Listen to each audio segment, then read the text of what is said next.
ٹھیک 77 سال کے بعد جنگ کے بادل ایک بار پھر یورپ کی سرزمین پر چھائے ہیں۔ اس سے پہلے اللہ نے وارننگ کے طور پر اسی یورپ کے شہروں کو کورونا کے خوف میں مبتلا کیا اور ان کی ساری چکا چوند اور رنگا رنگی لپیٹ کر رکھ دی۔ رقص گاہیں آباد رہیں اور نہ ہی جوئے کے دلکش اڈے۔ فیشن زادیوں کے میک اپ حجاب نما ماسک کے پردے کے پیچھے چلے گئے اور قہبہ خانوں کی کسبیوں سے لوگ خوف کھانے لگے۔ میرے اللہ نے اس ناراضگی کو واضح کرنے کے لیے افریقہ کے مفلس، غریب، بیمار اور بے سہولت لوگوں کو کورونا سے محفوظ رکھا، اور یورپ کے مکینوں کو جو ہر طرح کی صحت و تندرستی کی تدابیر کے امین تھے، انہیں موت کی وادی میں اتار دیا۔ اس واضح علامت کے بعد بھی کسی ایک نے اپنے اجتماعی اعمال کی طرف دیکھنے اور ان پر غور کرنے کی کوشش نہیں کی۔ جنگ عظیم دوم کے بعد یورپ نے امریکہ کے زیر سایہ ایک منصوبے کے تحت جنگوں کو غریب ممالک کی سرحدوں میں زبردستی دھکیلا اور ان کے خون سے خوب دولت کمائی، تجوریاں بھریں اور اپنے لیے خوشحالی خریدی۔ کوریا کی 3 سالہ 25 جون 1950 سے 27 جولائی 1953 تک، کیوبا میں سول وار 26 جولائی 1953 سے 1 جنوری 1959 تک، الجزائر کی جنگ آزادی 1 نومبر 1954 سے 19 مارچ 1962 تک، اور 10 سالہ ویتنام جنگ 1 نومبر 1955 سے 1975 تک۔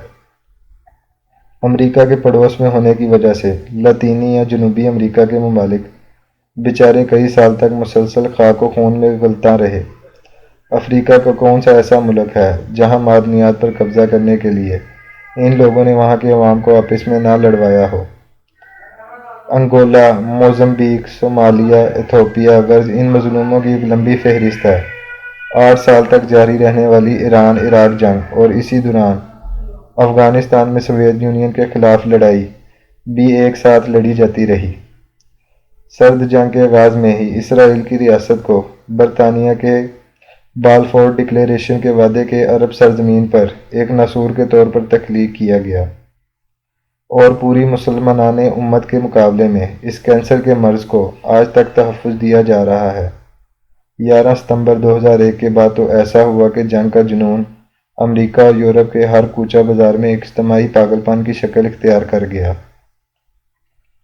دنیا بھر میں بسنے والا ہر مسلمان دہشت گرد اور شدت پسند کہلایا۔ افغانستان اور عراق پر یورپ کے سپاہی امریکی افواج کے ساتھ دندناتے ہوئے داخل ہوئے، اور انہوں نے 20 سال سڑکوں، گلیوں، گھروں اور بازاروں میں مسلمانوں کا خون بہایا۔ لاکھوں یتیم، بیوہ، شہید اور بے گھر ہوئے۔ عرب بہار کے نام پر جب شام، یمن، لیبیا اور مصر میں انہی طاقتوں کا ٹکراؤ ہوا تو ایسی قیامت برپا کی گئی کہ آج تک صرف شام اور یمن میں مرنے والوں کی تعداد 10 لاکھ کے قریب ہے۔ اللہ تبارک و تعالیٰ کا اس کائنات کے لیے ایک قانون فطرت ہے کہ جسے وہ تبدیل نہیں کرتا۔ وہ قوموں کے اجتماعی گناہوں کا بہت حد تک بدلہ اسی دنیا میں ضرور چکاتا ہے۔ اس عذاب یا انتقام کے پیچھے اللہ کا ایک ہی مقصد ہوتا ہے کہ اس طرح دنیا میں امن قائم ہو۔ اللہ فرماتا ہے، اگر اللہ تعالیٰ بعض لوگوں کو بعض لوگوں سے دفع نہ کرتا تو زمین میں فساد پھیل جاتا۔ پھر فرمایا، اور یوں ہم ظالموں میں ایک کو دوسرے پر مسلط کر دیتے ہیں ان کے اپنے اعمال کے بدلے۔ کسی کو یاد ہے کہ عراق پر 2003 میں حملہ کرنے والی افواج میں تیسرا بڑا گروہ یوکرائن کے فوجیوں کا تھا، لیکن وہ جو اللہ تبارک و تعالیٰ کی آیات سے رمز آشنا ہیں، وہ جانتے ہیں کہ ہر فرد کے گناہ اور جرم تو روز حشر اللہ کے روبرو فیصلے کے لیے پیش ہوں گے، لیکن قومیں جب بحیثیت مجموعی ظلم اختیار کرتی ہیں تو فیصلے اسی دنیا میں صادر ہوتے ہیں۔ لوگ جلد باز ہوتے ہیں اور فوری نتائج کی تلاش میں اللہ سے شکوہ کرنے لگتے ہیں۔ بقول مولانا ظفر علی خان، نہ جائے اس کے تحمل پہ کہ بے ڈب ہے گرفت اس کی۔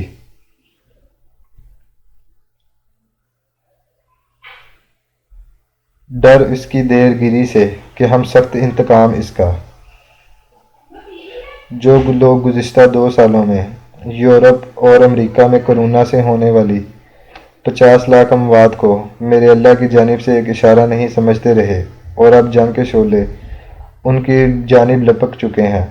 ان کی یادداشتوں کو تازہ کرنے کے لیے عرض کروں کہ آج سے 926 سال قبل 1096 میں یورپ نے مسلمانوں کے خلاف صلیبی جنگوں کا آغاز کیا تھا، اور 345 سال پورا یورپ ایک وحشتناک خونی جنگی جنون کا شکار رہا، جس کے نتیجے میں لاکھوں معصوم انسانوں خصوصاً مسلمانوں کا خون بہایا گیا۔ 1271 میں شکست خوردہ یورپ ابھی اپنے ملکوں میں سکون بھی نہیں لینے پایا تھا کہ سب سے پہلے اللہ نے 1315 سے 1317 تک پورے یورپ پر بے شمار بارشیں برسائی گئیں، جن کے نتیجے میں فصلیں نہ پک سکیں، اور یورپ نے اپنی تاریخ کا سب سے بڑا قحط دیکھا جو لاکھوں لوگوں کی جان لے گیا۔ اس کے بعد اللہ نے طاعون کی صورت ایک بھیانک موت ان پر مسلط کر دی۔ اس کے جرثومے لے کر اللہ نے وسطی ایشیا اور شمالی افریقہ کی صحراؤں کو بارشوں سے مرطوب فضا بنا کر پرورش دی، اور اس جرثومے نے مکھیوں کی صورت سفر شروع کیا۔ یہ طاعون راستے کے ملکوں کو بخشتے ہوئے سیدھا اپنے ٹارگٹ یورپ پہنچا، اور یوکرین کے علاقے کریمیا میں 1347 میں حملہ آور ہوا۔ یورپ میں یہ مرض اس قدر پھیلا کہ ایک اندازے کے مطابق 3/4 یورپی آبادی موت کی آغوش میں چلی گئی۔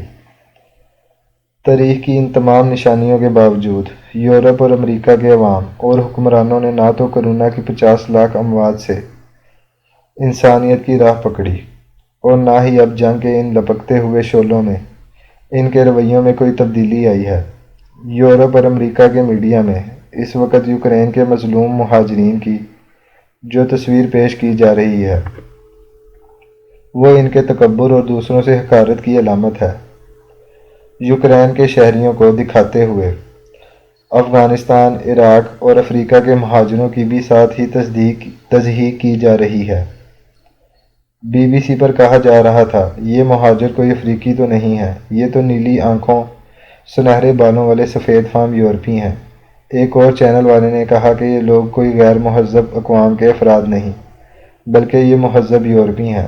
ایک خاتون نے آنکھوں میں آنسو بھرتے ہوئے کہا کہ یہ کوئی غیر ترقی یافتہ یا تیسری دنیا کا ملک نہیں ہے، بلکہ یہ یورپ ہے۔ یہ خوش پوش خوشحال لوگ ہیں، پھٹے کپڑوں والے غریب نہیں ہیں۔ کیا تکبر ہے! ڈیلی ٹیلی گراف لکھتا ہے، یہ تو ہمارے جیسے ہیں، واٹس ایپ اور انسٹاگرام استعمال کرنے والے، یہ کوئی جاہل افغان یا افریقی تو نہیں ہے۔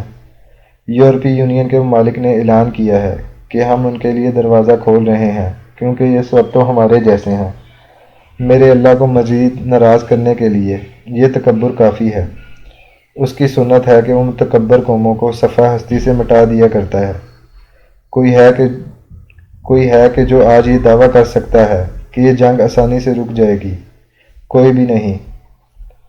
فطرت افراد سے اغماض بھی کر لیتی ہے، کبھی کرتی نہیں ملت کے گناہوں کو معاف۔